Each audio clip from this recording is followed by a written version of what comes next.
Eh sì, tutti possono sbagliare. Qualche giorno fa mi è capitato sotto mano un articolo che mi ha sorpreso. Parlava del video della mia bocciatura, evidenziando un errore.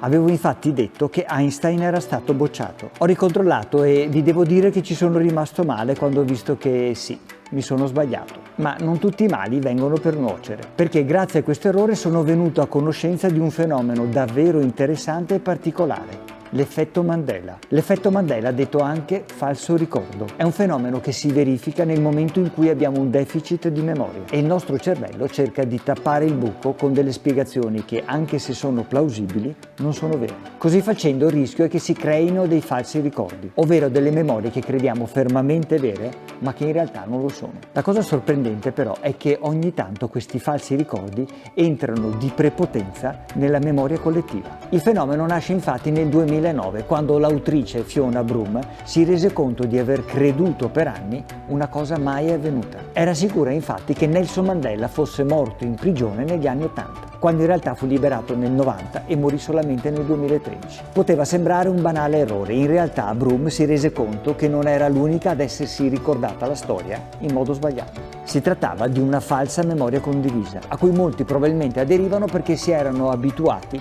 alle credenze comuni. Vi faccio un altro esempio. Tutti ci ricordiamo la frase iconica della regina cattiva di Biancaneve. Specchio, specchio delle mie brame, chi è la più bella del reame? Ecco, in realtà nel cartone la frase è diversa e la regina dice: Specchio, servo delle mie brame, chi è la più bella del reame?